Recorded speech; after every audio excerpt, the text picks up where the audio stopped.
ایک گاؤں تھا جس میں چند ہی گھر تھے اور اس گاؤں میں نزدیک ہی قبرستان تھا۔ قبرستان کے نزدیک ایک مال فارم تھا۔ فارم کا مالک اکثر باہر رہتا تھا۔ اس نے اپنے فارم میں ایک ملازم کو سونپا ہوا تھا۔ قبرستان سے تھوڑا آگے چند گھر بھی تھے۔ مال اتنا زیادہ تھا، رات کو اس ملازم کو 12-1 بجے تک کام کرتا تھا۔ ایک دن گاؤں میں فوتگی ہوئی۔ 70 سالہ بزرگ فوت ہو گیا۔ اس کے جنازے کے بعد دفنا دیا گیا۔ رات کے 12 بجے ملازم کام میں مصروف تھا۔ اس نے قبرستان کی طرف کسی کو جاتے دیکھا۔ وہ تھوڑا پریشان ہوا کہ اس وقت کون ہو سکتا ہے۔ پھر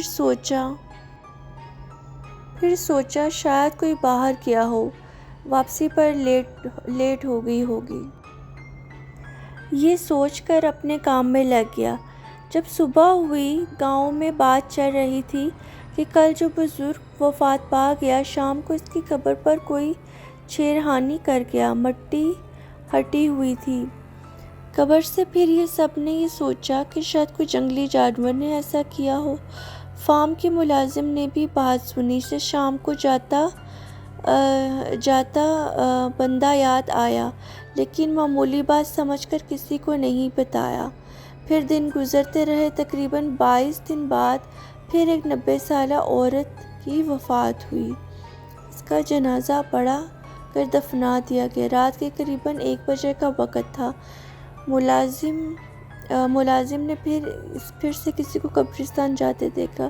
اس بار تھوڑا سا آگے جا کے دیکھا تو وہ ایک عورت تھی، کالے برقعے میں تیزی سے جا رہی تھی۔ وہ بہت پریشان ہوا کہ اس وقت عورت کہاں جا رہی ہوگی۔ آگے مزید سوچا اور کہا عورت غلط نہ سمجھ لے، واپس آ کر سوچتے نیند آ گئی۔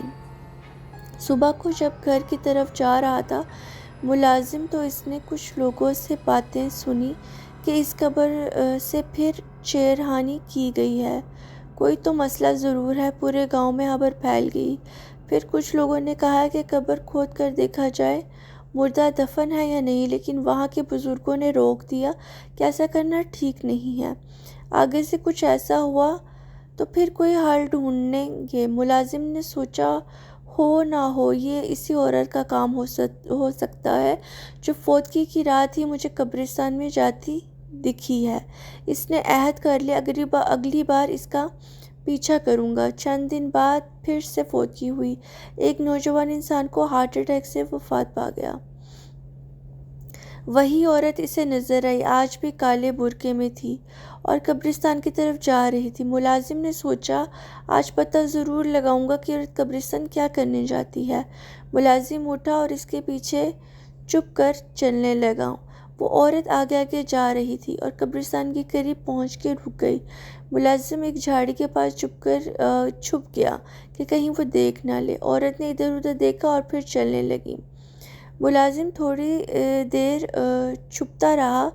جب عورت تھوڑی دور چلی گئی اور نظروں سے اوجھل ہو گئی تو ملازم جھاڑی کے پیچھے سے نکل کے پھر اس کے پیچھے چلنے لگا۔ آس پاس کوئی نہیں تھا۔ دور سے کسی کتے کی بھونکنے کی آواز آ رہی تھی۔ ملازم قبرستان میں داخل ہوا تو کوئی بھی نہیں تھا۔ اسے ایک دم ڈر لگنے لگا کہ کوئی چڑیل تو نہیں ہے۔ وہ ایک درخت کے پاس چھپ کے آس پاس عورت کو ڈھونڈنے لگا۔ دور ایک قبر کے پاس اسے کوئی سایہ نظر آیا۔ ملازم نے غور کیا تو وہی عورت تھی۔ ملازم اب قبروں کے درمیان چپ کے اس سمت بڑھا جہاں وہ عورت نظر آئی تھی۔ قبروں کے درمیان جھاڑیاں تھیں جس کی وجہ سے ملازم احتیاط کے ساتھ جا رہا تھا کہ کہیں وہ دیکھ نہ لے۔ وہ عورت ابھی تک وہیں بیٹھی تھی۔ ملازم قریب پہنچا، ایک دم کھڑا ہوا تو وہاں کوئی نہیں تھا۔ وہ عورت پتہ نہیں کہاں غائب ہو گئی تھی۔ ملازم کو پسینہ آ گیا اور خوف سے کانپنے لگا۔ ایک دم پیچھے آہٹ ہوئی۔ ملازم پہلے سے خوف میں مبتلا تھا اور ڈر کے اس کے منہ سے چیخ نکلی۔ اس نے مڑ کے دیکھا، وہی عورت سامنے کھڑی ہے۔ ابھی وہ سنبھلا بھی نہ پایا تھا کہ اسی عورت نے چھرے سے اس پر حملہ کیا۔ ملازم پیچھے کو ہوا لیکن چھرا اس کے پیٹ کو چیر چکا تھا۔ ملازم زمین پر گر گیا۔ وہ عورت آگے آئی اور ملازم پر جھک کے اس کا خون پینے لگی۔ ملازم ابھی زندہ تھا۔ اس سے اندازہ ہو گیا تھا کہ عورت کوئی چڑیل نہیں ہے۔ ملازم نے دیکھنے کی کوشش کی کہ عورت کا چہرہ نظر آئے۔ عورت نے سر اٹھایا، ملازم کی طرف دیکھا۔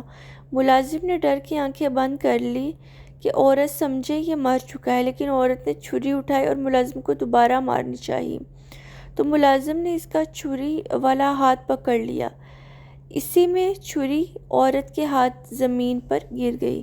ملازم نے پاس پڑی چھری فوراً ہاتھ میں لے لی، عورت پر وار کیا۔ چھری عورت کے ہاتھ پر لگی اور عورت ایک دم اٹھ کے بھاگ گئی۔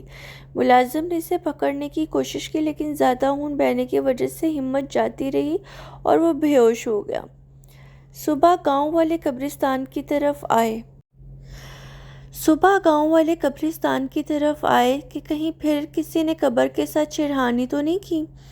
وہاں ملازم کی لاش پڑی تھی اور ہاتھ میں چھرا تھا۔ سب گاؤں والے یہ دیکھ کر خوف زدہ ہو گئے کہ یہ کیسے ہوا، اور کچھ کا خیال تھا کہ یہ سب ملازم کرتا تھا، کیونکہ لاش اسی قبر کے پاس پڑی تھی اور قبر کی مٹی بھی تھوڑی ہٹ چکی تھی۔ اب پورے گاؤں میں باتیں پھیلنے لگیں کہ فارم میں جو ملازم تھا وہ قبروں سے مردے نکال کے کھاتا تھا۔ پورے گاؤں میں خوف و ہراس پھیل گیا تھا اور کچھ لوگوں نے ملازم کو برا بھلا کہا۔ گاؤں والے نے ملازم کو دفنا دیا۔ گاؤں کے کچھ جوانوں نے، جن کا ملازم کے ساتھ اٹھنا بیٹھنا تھا، یہی کہنا تھا کہ وہ ایک اچھا انسان تھا، ضرور اس کو بھی اسی نے مارا ہے جو قبروں کے ساتھ چھیڑخانی کرتا ہے۔ گاؤں میں شام ہوتے ہی سناٹا چھا جاتا۔ لوگ گھروں سے نکلتے وقت ڈرتے تھے۔ بچوں کو تو مائیں دن میں بھی باہر نہیں جانے دیتی تھیں۔ اب گاؤں کے کچھ سیانے لوگوں نے مل کے مشورہ کیا کہ 2-3 لڑکے رات کو پہرا دیں گے جب تک یہ معاملہ حل نہیں ہو جاتا، لیکن پہرا چھپ کے کریں گے تاکہ جو کوئی بھی ہے انہیں پتہ نہ چلے اور وہ ہوشیار نہ ہو جائیں۔ اب روز شام کے بعد گاؤں کے لڑکے قبرستان میں پہرا دیتے، لیکن ایسی کوئی غیر معمولی چیز لوگوں نے نوٹ نہیں کی۔ اس طرح کئی ماہ گزر گئے۔ اب تو ان لوگوں کو بھی یقین ہونے لگا کہ یہ ملازم کا ہی کام تھا اور پہرا دینے والے بھی تھکنے لگے۔ گاؤں کے بڑوں نے لڑکوں کو پہرے سے روک دیا۔ اب آہستہ آہستہ لوگ معمول پہ آ گئے۔ اس واقعے کو کئی سال گزر چکے تھے۔ گاؤں والے بھول گئے اور اپنے کاموں میں مصروف ہو گئے۔ کافی ٹائم بعد سردیوں کے دن تھے، ہوائیں چل رہی تھیں۔ گاؤں میں پھر سے فوتگی ہوئی۔ لوگ کفن دفن میں مصروف تھے۔ مردے کو غسل و کفن دے کر دفنا دیا گیا اور لوگ شام ہی گھروں کو روانہ ہو گئے۔ ایسے ہی رات کے 1-2 بجے کا ٹائم تھا۔ گاؤں کے بڑے اور جوان بیٹھک میں بیٹھے تھے۔ اکثر گاؤں کے لوگ بیٹھک لگاتے جہاں بزرگ لوگ پرانے وقتوں کے قصے سناتے جو جوان اور بچے غور سے سنتے۔ آج بھی ایسا ہی ایک بیٹھک لگا تھا اور سب مرنے والوں کو یاد کرتے، ان سے وابستہ واقعات ایک دوسرے کو سنا رہے ہوتے۔ اچانک ان میں ملازم کا ایک واقعہ نکلا۔ سب ایک دم چپ ہو گئے۔ قبروں سے چھیڑخانی کی وجہ سے انہیں غصہ تھا ملازم پہ۔ 2-3 لڑکوں نے، جسے آج تک ملازم پہ یقین تھا اس نے ایسا نہیں کیا ہے، ضرور کوئی اور بات ہے، ورنہ وہ کیوں اپنی جان لینا۔ تینوں نے ایک دوسرے کو دیکھ کے اشارہ کیا اور اٹھ کر باہر نکل آئے۔ یہ وہی لڑکے تھے جو ملازم کے ساتھ اٹھتے بیٹھتے تھے۔ باہر نکل کے تینوں قبرستان کی طرف چل دیے۔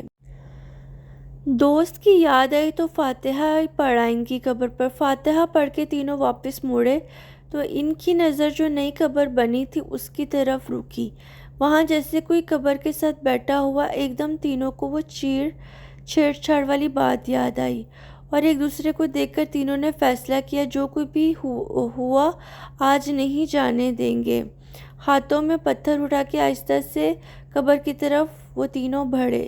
قریب پہنچ کے ایک نے آواز دی، کون ہے؟ سایہ ایک دم اٹھ کے مڑا اور تینوں یہ دیکھ کر حیران رہ گئے کہ وہ کوئی عورت ہے جس نے برقع کیا ہوا ہے، اس کے ہاتھ میں چھری بھی ہے۔ اب تینوں کو پوری کہانی سمجھ آ گئی کہ ملازم کو بھی اسی نے مارا تھا۔